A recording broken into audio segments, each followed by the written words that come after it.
নিজেকে প্রুভ করার যে জেদ সব নিয়ে ক্লাস শুরু করলাম। পরে এলো 12-এ টেস্ট এক্সাম। তখন মনে হলো যে বোধহয় আমি হেরে যাচ্ছি, কোথাও একটা সমস্যা হচ্ছে। তো ফার্স্ট পার্টটা এতদূর ছিল, which professional course I pursue and why. প্রথমেই সরি একদিন লেট হওয়ার জন্য। তো 12-এর এক্সাম চলে এলো, টেস্ট এক্সাম। সব এক্সামগুলো ভালো গেল, কিন্তু লাস্ট ডেতে ছিল আমাদের অ্যাকাউন্টস। আর অ্যাকাউন্টসের দিন নানা ইয়াদ দিলাতি। প্রথমত আমাদের 12-এর টেস্ট এক্সামে দিয়েছে সিএসিএমের ইন্টারের ফাইনাল অ্যাকাউন্টস। তার উপরে একটা না দুটো ম্যাথ হচ্ছে ভুল। তো একে হার্ড পেপার, তার উপরে ভুল প্রশ্ন, কোনো মতেই কোনো উত্তর মেলাতে পারছি না। মানে পরীক্ষার খাতা এক প্রকার কাঁদার মতো অবস্থা। তো কোনো রকমভাবে এক্সামটা শেষ হলো। বাড়িতে এসে ভাবলাম যে এরকম যদি হয় তাহলে তো অসম্ভব। যদি ফাইনালেও যদি সেমভাবে হার্ড কোশ্চেন চলে আসে, মাথার মধ্যেই একটা জিনিস বারবার ঘুরছিল। তারপর রেজাল্ট ডেতে এলো। যদিও টপই করেছিলাম পুরো ক্লাসের মধ্যে, বাট আমি স্যাটিসফাইড ছিলাম না। অ্যাকাউন্টসে মাত্র 51 ছিল আউট অফ 100, 50% নাম্বার, যেটা মানে আনএক্সপেক্টেড। এবং আমার যে এক্সপেকটেশান ছিল, আমি যেখানে পৌঁছতে চাইছিলাম তার তুলনায় তো অ্যাকাউন্টস হচ্ছে আমাদের কমার্সের সবথেকে ফাউন্ডেশন এবং মেন সাবজেক্ট ভাবি আমরা। সেখানে যদি এই হাল হতে থাকে তাহলে তো ভবিষ্যৎ খুবই খারাপ। তো এই ব্যাপারটা আমার মধ্যে খটকা লাগতে থাকে বারবার। আর ওই বললাম, ফাইনালে যদি এমন কোশ্চেন আসে তখন কি করব?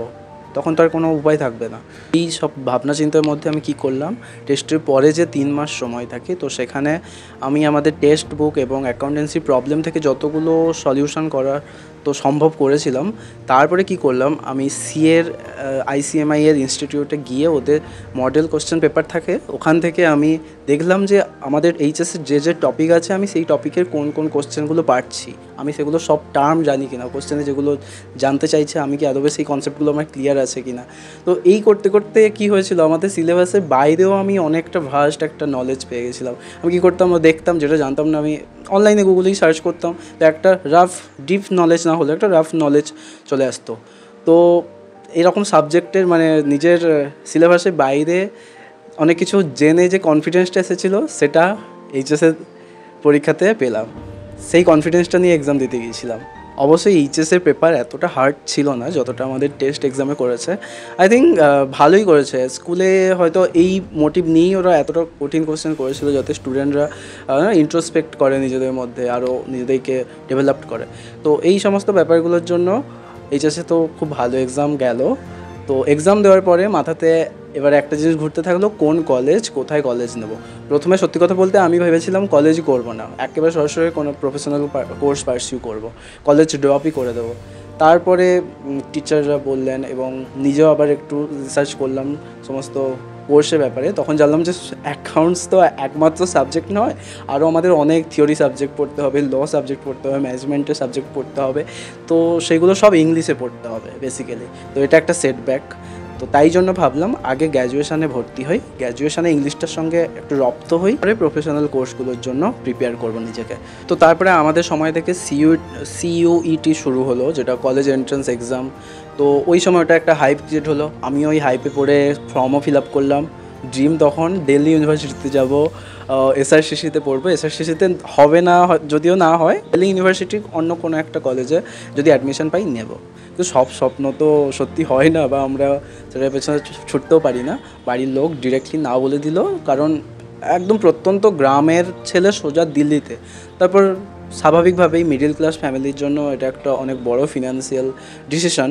তো তাই জন্য সব কিছু বিচার বিবেচনা করে আমিও ভাবলাম যে না, দিল্লিটা একটু কোয়াইট হাই লেভেল হয়ে যাচ্ছে ভাবার। তো বাস্তবতায় ফিরে এসে তখন আমি গোয়েঙ্কাতে ফর্ম ফিল আপ করলাম যথারীতি। না, তখন তো এক্সামের রেজাল্ট বেরোয়নি, তো এইচএসের রেজাল্টের ডেট চলে এলো। Such a day in my life. আমাদের হচ্ছে রেজাল্ট এসেছিলো দুপুর 2টোর সময়। তো স্নান টান করে খাওয়া দাওয়া কমপ্লিট, টিভির সামনে বসে আছি। প্রথম 10 জনের নাম ডিক্লেয়ার হলো, তারপরে ওয়েবসাইটে আমরা গেলাম। প্রথমে আমি 2বার টাইপ করেছি, ওয়েবসাইট কাজ করছিল না।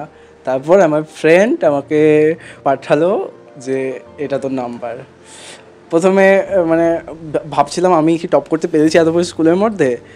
তারপরে দেখলাম ওভারঅল পার্সেন্টেজ হচ্ছে 93%, আর বেস্ট অফ 4-এ হচ্ছে 95%। তো অবশ্যই স্কুলের মধ্যে টপ বলতে অনেকটাই আমার যে আমার থেকে সেকেন্ড হয়েছিল সে, হ্যাঁ না অনেক না, একটু কিছুটা কমে ছিল, সে সায়েন্স থেকে ছিল যে সেকেন্ড হয়েছিল। থার্ডও হয়েছিল কমার্স থেকে। তো কমার্সের দুজন আমরা ঢুকে গিয়েছিলাম ফার্স্ট সেকেন্ড থার্ডে। তো এটা একটা খুব প্রাউড আমাদের কাছে ছিল স্কুলে, যেহেতু এমন একটা সিচুয়েশান ক্রিয়েট হয়েছিল 11-12-এর মধ্যে। তো আমাদের এলাকার মানে থানার মহকুমা মধ্যে তো আমি ফার্স্ট হলাম, মানে ওভারঅল সমস্ত সায়েন্স আর্টস কমার্সের মধ্যে।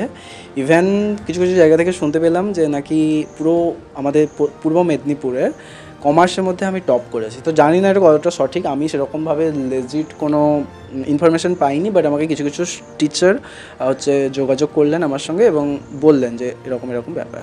তো ভালো। তারপরে অনেক জায়গা থেকে ডাক পেলাম, ABTA থেকে ওরা সম্বর্ধনা জানানোর জন্য ডাক দিল। তারপরে আমাদের মহকুমাতে জেলাতে যেরকমভাবে হয় আর কি সম্বর্ধনা, মেধাদের রেজাল্ট বাড়ানোর পর কিছুদিন পর আমাদের কলেজের ওয়েবসাইটও খুলে গেল অ্যাপ্লিকেশন করার জন্য। আমি গোয়েঙ্কাতে করেছিলাম, সেন্ট জেভিয়ার্সে আমার ম্যাথ ছিল না, সেন্ট জেভিয়ার্সে করতে পারিনি। স্কটিশ চার্চে করেছিলাম, জয়পুরিয়াতে করেছিলাম, আর বোধহয় মৌলানা আজাদে করেছিলাম। ঠিক খেয়ালে মৌলানা আজাদে করেছিলাম, কারণ মৌলানা আজাদের ক্যাম্পাস দেখে পড়াশুনো কী হবে জানো, ক্যাম্পাস দেখে খুব আনন্দিত হয়ে মৌলানাতেও করে দিয়েছিলাম।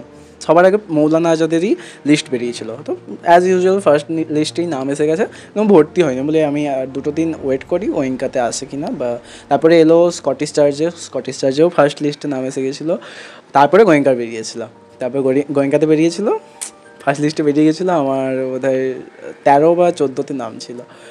তো খুব হ্যাপি, গোয়েঙ্কাতে হয়ে গেছে, মানে কি বলবো, কোনো আনন্দের ঠিক নেই, একদম সবাই হ্যাপি, বাড়ির সবাই, টিচারদের সবাইকে বললাম। আর সবথেকে ইন্টারেস্টিং ব্যাপার হচ্ছে 1912 সাল থেকে আমাদের স্কুল, তো অনেক বছরের স্কুল, 120-22 বছর হতে চললো স্কুল। তো এত বছর স্কুলে কমার্স ছিল, কিন্তু কেউ এখন পর্যন্ত গোয়েঙ্কাতে আসেনি। এটা আমার কাছে খুব প্রাউড মোমেন্টের, প্রাউড ফিল করায় যে আমাদের স্কুলের টিচাররা বলেন, যারা কমার্সে যিনি আছেন ওনারা বলেন যে আলটিমেটলি কেউ একজন গোয়েঙ্কাতে যেতে পারলো। অবশ্য এই ব্যাপারগুলো কারুর কাছে খুবই চিপ লাগতেই পারে, এতে আবার কি এমন আছে, এটা ফ্লেক্স করার কি আছে। আসলে খুব ছোট প্রত্যন্ত গ্রাম থেকে, তো খুব ছোট এলাকা থেকে উঠে এসেছি, মধ্যবিত্ত বাড়ি থেকে। তো নিজের লাইফটাকে নিজে এক প্রকার বলতে গেলে গড়া, মানে এতটা ভালো একটা জায়গায় আসা যেখানে আমাদের সকলের ড্রিম থাকে গোয়েঙ্কাতে আসা, ভালো কলেজে পড়া, ভালো একটা নাম্বার পাওয়া।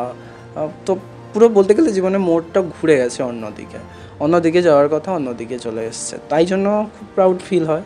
জানি খুবই ছোট, মানে চারিপাশে এত বড় বড় অ্যাচিভমেন্ট দেখি আমরা, তো আমাদের অ্যাচিভমেন্টগুলো ছোটো অ্যাচিভমেন্টগুলো আমরা ভাবি কিছুই নয়, কিন্তু আলটিমেটলি আমাদের জীবনে বড় হতে গেলে এই ছোটো অ্যাচিভমেন্টগুলোকেও আমাদের সেলিব্রেট করতে হবে, এগুলোকেও আমাদের মনে রাখতে হবে। এটাই আমাদের কনফিডেন্স, সেলফ এস্টিম বজায় রাখে। তারপরেই ছোটো ধাপেই তো আমরা বড় ধাপে গিয়ে পৌঁছবো, তাই না? বিন্দুতেই তো সিন্ধু তৈরি হবে। তো নিজেকে মোটিভেট রাখাটা খুব দরকার। তো এই ব্যাপারগুলো দিয়েই মোটিভেট, অনেক গল্প হয়েছে, এবারে বলা যাক আমি কোন প্রফেশনাল কোর্সে আলটিমেটলি এখন আছি এবং কোন পর্যায়ে, মানে ফাউন্ডেশন, ইন্টারমিডিয়েট, ফাইনাল। তো প্রথমেই বলে দিই, আমাদের সবার 3টে অপশান প্রথমেই আসে, CA করব না CMA করব না CS করব। তো আমার সামনেও ঠিক সেম 3টে অপশান থাকে। তার আগে আমি পুরো কলেজের ফার্স্ট সেমিস্টার অবধি জমিয়ে এনজয় করেছি, আমি ভাবিনি কোনো প্রফেশনাল কোর্সের কথা। কারণ আমি যেমনটা আগে বললাম যে আমি তখন মানে ইংলিশটার সঙ্গে রপ্ত হতে চাইছিলাম, তাই জন্য আমি অন্য কোনো কথা ভাবিনি, আমি শুধু কলেজের পড়াটাই পড়েছি এবং কলেজ লাইফটাকেই এনজয় করেছি। তারপরে এমন নয় পুরো কলেজ লাইফটাকেই ভাসিয়ে দেবো আনন্দে, তেমন নয়। তো প্রথম 6 মাস জমিয়ে আনন্দ হয়েছে ফার্স্ট সেমিস্টারটা। তারপরে আমি সিরিয়াস হয়ে কোর্স চুজ করতে বসলাম। তখন আমার মাথায় যে ব্যাপারগুলো এলো সেটা হচ্ছে, আমি প্রথমে সিলেবাস দেখলাম যে কোন কোর্সের কী সিলেবাস আছে, তারপর দেখলাম কোনটা কমপ্লিট করতে কত সময় লাগবে এবং কোনটার প্লেসমেন্ট কীরকম হয়, বা ইন ফিউচারে কার ডিমান্ড কীরকম আসতে পারে। তো এই ব্যাপারগুলো আমি প্রথমে অ্যানালাইজ করলাম। তো এইসব অ্যানালাইজ করতে বসার সময় প্রথমেই CS এলিমিনেট হয়ে গেছিলো, কারণ CSের পুরো কোর্সটাই বলতে গেলে লর ওপরে বেস করে, বেশিরভাগটাই থিওরি পেপার ল। তাই জন্য আমি পার্সোনালি আমার ল অতটা আমি মনে রাখতে পারবো না, লর এত ইন্টারপ্রিটেশন, এত আর্টিকেল, এত সেকশন আমার আমার পক্ষে একটু ডিফিকাল্ট মনে রাখাটা। তাই জন্য আমি লটাকে প্রথমেই বাদ দিয়ে দিয়েছিলাম, সিএস আমার বাকেশ থেকে চলে গেছিলো। এবার পড়েছিল সিএ এবং সিএমএ। সিলেবাসের দিক থেকে বিচার করতে গেলে সিএ এবং সিএমএ সিলেবাসে প্রায় বলতে গেলে 70 to 80% সেম। ইন্টারে ফাউন্ডেশনের তো প্রায় সেম সবটাই। তো ইন্টারমিডিয়েটে হচ্ছে সিএর গ্রুপে 3টে পেপার, মানে নিউ সিলেবাস যেটা, এবং সেকেন্ড গ্রুপেও 3টে পেপার, যেটা আগে 8টে ছিল, এখন সেটা কমিয়ে 6টা করে দিয়েছে দুটো গ্রুপ মিলিয়ে ইন্টারে। কিন্তু সিএমএতেও সেমভাবে 8টেই পেপার আছে। তো এখানে সিএমএ বলতে গেলে একটু হার্ড মনে হতেই পারে সবার কাছে। তো সিএ এবং সিএমএ সিলেবাসের দিক থেকে কম্প্যারিজন করতে গেলে আমাদের কাছে প্রায় বলতে গেলে 80 to 90% সেমই সিলেবাস পাবো আমরা। ফাউন্ডেশনে তো পুরো সেম, এবং ইন্টারমিডিয়েটে মানে প্রায় বলতে গেলে সেম 80 to 90%। তো সেখানে সিলেবাস নিয়ে খুব একটা আমরা কম্প্যারিজন করতে পারবো না। কিন্তু হ্যাঁ, সিএতে কিন্তু বেশি হচ্ছে অডিটিং, ট্যাক্সেশন, ফিনান্সিয়াল রিপোর্টিং এসবের উপর ফোকাস করে। কিন্তু সিএমএতে হচ্ছে management accounting, strategic financial management, decision making, cost accounting, cost management, এইসব ব্যাপারগুলোর উপর ফোকাস করে। তো এখানে আমি হচ্ছে আমার পার্সপেক্টিভে আমি কোর্স চুজ করার সময় আমি বিচার করলাম যে আমার অ্যাকচুয়ালি আমি কোনটাতে নিস আছে, বা আমার ক্যারেক্টারিস্টিক্সের সঙ্গে কোন কোর্সটা আমি মানে কম্বাইন করতে পারবো, এবং আমার প্যাশন আছে যেটার প্রতি আমি করতে পারবো। কস্ট ম্যানেজমেন্ট করতে খুব ভালো লাগে, কারণ প্রথমত মিডিল ক্লাস ফ্যামিলি থেকে আমরা সবাই হচ্ছে একটু কস্ট বাঁচিয়ে চলার চেষ্টা করি। তো এটা খুবই স্বাভাবিক ব্যাপার। কিন্তু আমি তারপর দেখলাম আমি পার্সোনাল অনেক খরচই আমি অল্টারনেটিভে মানে সাবস্টিটিউট দিয়ে আমি সেটাকে খুব কমে করে নিতে পারি। বা তারপরে যেরকম বললাম ক্লাস 11-12 আমি মানে ফিজিক্যাল এডুকেশন নেওয়ার কারণে যে ম্যানেজমেন্ট স্কিল, লিডারশিপের জন্য বা কোনো কাজ টিম ওয়ার্ক করার জন্য একটা ম্যানেজারিয়াল যে স্কিল থাকা দরকার, সেটাও আমি নিজের মধ্যে পেলাম যে আমার এটা করতে ভালো লাগছে, আমি এটা করতে পারছি। তো এই সমস্ত ব্যাপারগুলো দেখে আমি নিজের ক্যারেক্টারিস্টিক্সের সঙ্গে মিলিয়ে গুছিয়ে দেখলাম যে আমার বোধহয় সিএমএটা আমার জন্য বেশি পারফেক্ট হবে। তারপরে সিএমএর আমি সিলেবাসগুলো দেখলাম, তো আমার ভালোই লাগলো, খুব খারাপের কিছু না। এটা এই জন্য বলতে গেলে আমি সিএমএটাই নিয়েছি, এখন সিএমএ করছি। আর একটা আমরা ডিফারেন্স করতে পারবো যে সিএর আর্টিকেলশিপ, সিএমএ আর্টিকেলশিপ। সিএ আর্টিকেলশিপে ম্যান্ডেটরি আমাদেরকে 2 বছরের মানে নিউ কোর্স অনুযায়ী 2 বছর মাস্ট বি আর্টিকেলশিপ করতে হবে। কিন্তু সিএমএতে সেটা 15 মাসে মানে প্রায় 1.5 বছর, 6 মাসের অন্তর থাকে, সেটা বিশেষ কিছু নয়। অ্যাকচুয়ালি সিএমএ 3 বছর, কিন্তু আমরা 1.5 বছর আর্টিকেলশিপ করার পরে আমরা এক্সাম দিতে পারবো ফাইনাল। কিন্তু সিএর ক্ষেত্রে 2 বছর মাস্ট করতে হবে। কিন্তু তারপরে সিএমএর ক্ষেত্রে তুমি 1.5 বছর করার পরে এক্সাম দিলে, পাস হওয়ার পরে তুমি করলে কি না করলে কারোর মাথা ব্যথা থাকে না। কিন্তু সিএর ক্ষেত্রে মাস্ট তোমাকে করতে হয়।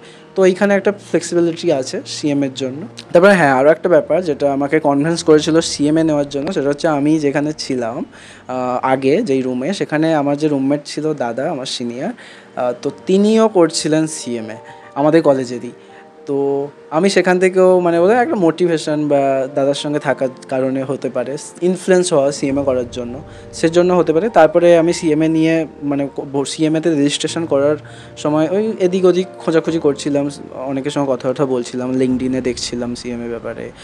তারপরে একদিন হঠাৎ একটা আর্টিকেল পড়ছিলাম, মনে নেই ঠিক কোথায় পড়েছিলাম আর্টিকেলটা, একটা ভালো বিশ্বস্ত সোর্স থেকে একটা নিউজ আর্টিকেল পড়ছিলাম। সেখানে বলছিল যে 2030 আমাদের ইন্ডিয়া যেহেতু একটা ফাস্টেস্ট গ্রোয়িং ইকোনমি, তো এখানে আমাদের ম্যানুফ্যাকচারিং তো বাড়ছে, আর সিএমএ আলটিমেটলি ম্যানুফ্যাকচারিং কনসার্নগুলোতেই আমাদের সিএমএ বেশি জব অপরচুনিটি। তো তাই জন্য বলতে গেলে 2030 সিএমএতে সেখানে অনেক ডিমান্ড আসতে চলেছে, যেখানে সিএর ডিমান্ড তো অবশ্যই খুবই আছে এবং সবসময়ই থাকবে আমাদের ইকোনমিতে। কিন্তু সিএমএ তো দেখছি খুব ডিমান্ডিং ইকোনমি, কিন্তু সিএমএর ক্যান্ডিডেট অতটা নেই, যেহেতু অ্যাজ কম্পেয়ার টু সিএ অনেক পপুলার, অনেক মানুষ সিএমএ বেশি করে। তো সিএমএ তার কম্প্যারিজনে হয়তো কম করছে, বা আমার কাছে এরকম একটা ব্যাপার মনে হয়েছিল। তো আমি তখন ভেবেচিন্তে যে সিএমএর জন্যই আমি নিয়েছিলাম। তো বিশেষ কিছু নয়, আবার আমি তোমাদের ইনফ্লুয়েন্সও করছি যে তোমরা সিএমএই নিয়ে নাও, আমি সিএমএ করছি বলে। তোমরা নিজেরা বিচার করো তোমাদের ক্যারেক্টারিস্টিক্সের সঙ্গে কী কী যায়, তোমরা কোন কোন সাবজেক্ট ভালোবাসো, তোমাদের প্যাশন আছে। কারো অডিটিং করতে খুব ভালো লাগে, মানে এক্সটার্নাল অডিটর হবে যাবে, তার প্যাশনেট ব্যাপারটা খুব, তো তার সিএর জন্য অবশ্যই যাওয়া উচিত। মানে আমার পরিচিত একজন আছে, সে হচ্ছে তার মানে অন্যান্য কোম্পানিতে গিয়ে অডিট করতে, তাদের কোনো ভুল থাকলে সেটা ধরতে, তাদেরকে লাগে বলতে, সেটা তাই খুব ফ্যাসিনেটিং লাগে ব্যাপারটা, খুব জন্য খুব ভালোবাসে এটা করতে। তো তার ওই জন্য সিএসএ খুব পারসিউ করছে, তা খুব ভালো একটা ব্যাপার। সেরকম তোমাদের ক্যারেক্টারিস্টিক্সের সঙ্গে না আমাদের মিলিয়ে আমাদের কোর্স সিলেক্ট করাটা অবশ্যই দরকার। টাকা সব কোর্সেই আছে, কেরিয়ার সব কোর্সেই আছে, কিন্তু আমরা যেখানে আমাদের প্যাশন খুঁজে পাবো, আমরা একটা মোটিভ পাবো আমাদের, সেই কোর্সটা আমরা খুব সহজে কমপ্লিট করতে পারবো এবং আমাদের সেখানে নিজ থাকবে, একটা ইন্টারেস্ট থাকবে কোর্সটা কমপ্লিট করবে। নাহলে একটা মরা মানুষের মধ্যে কোর্স করতেই থাকবো। তার উপরে যেটা খুবই সত্যি, সেটা হচ্ছে আমাদের অ্যাকাউন্টিংয়ে হচ্ছে খুব বেশি আর্টিস্টিক কিছু নয়, যে ক্রিয়েটিভ কিছু, তো আমাদের চিরাচরিত প্রথাতেই আমাদের চলতে হয়। তো তাই জন্য এটা একটা একঘেয়েমি লাগতেও পারে কারোর ক্ষেত্রে। তো এই ব্যাপারগুলো কনসিডার করার পর নিজের কোনো কারোর হচ্ছে ল নিয়ে খুব লড়তে পারে, বা আইনমততা কথা বলতে, আইন নিয়ে কথা বলতে তার খুব ভালো লাগে, সিএসে যাওয়া উচিত। সে সিএস ভালো করতে পারবে, তার প্যাশন আছে সিএসের জন্য, সে পরে এলএলবি করতে পারবে। তো এই সব ব্যাপারগুলো আমাদের কনসিডার করা উচিত। ছোটো ছোটো নিজেদের ক্যারেক্টারগুলোকে আমাদের প্রথমে দেখা উচিত, তারপরে আমাদের জন্য সঠিক কোর্স বাছা উচিত। তো আমিও তোমাদেরকে বলবো, তোমরাও নিজের প্যাশনটা বোঝো, তোমাদের কোনটা ভালো লাগে করতে। ছোটো আমরা মানে সেটা রিয়েলাইজই করি না আমরা, যে এই ব্যাপারগুলো আমাদের চারপাশে ঘুরে বেড়াচ্ছে, আমাদের মধ্যে এগুলো আছে, কিন্তু আমরা সেটাকে কনসিডারই করি না। তো এইগুলো আগে নিজেদের মধ্যে বিচার করো, নিজের মধ্যে নিজে ইন্ট্রোস্পেক্ট করো, তারপরেই না সঠিক কোর্স পাবে, নিজের সঠিক রাস্তা। তো আমার সিএমএ ফাউন্ডেশন কমপ্লিট হয়ে গেছে, আমি সিএমএ ইন্টারে আছি এখন। তো ইন্টার করছি, হোপফুল যে খুব তাড়াতাড়ি কমপ্লিট হয়ে যাবে এবং আর্টিকেলশিপ শুরু হবে। আজকে ভিডিওটা এই পর্যন্ত, এবং আমার পুরো স্টোরিটা, জার্নিটা শোনার পর তোমাদের যদি ভালো লাগে প্লিজ একটা লাইক করো, শেয়ার করো, আর নতুন হলে তো সাবস্ক্রাইব করেই দিও ভিডিওটাতে। মানে এটা ফার্স্ট পার্টে তোমরা অনেকেই খুব ইন্টারেস্ট দেখিয়েছো, অনেকেই রিলেট করতে পারছো আমার সঙ্গে, আমার স্টোরিটার সঙ্গে, তোমাদেরও সেম স্টোরি আছে। তো তাদেরকেও খুবই কংগ্রাচুলেশন, তোমাদের নিজের লাইফ চেঞ্জ করেছো কমার্স নেওয়ার পর, 10-এর পর নিজের লাইফে এত ভালো একটা রিভলিউশন বলতে গেলে। তো তোমাদেরও খুব ভালো দিকে যাবে, তোমাদেরও লাইফ খুব ব্রাইট, উজ্জ্বল। শুধু নিজে ফোকাস করতে থাকো নিজের ওপর, নিজে কি ভালো লাগে সেটা করো এবং নিজেকে মোটিভেটেড রাখো। আজকে ভিডিওটা এই পর্যন্ত, বাই, দেখা হচ্ছে পরে একটা ভিডিওতে।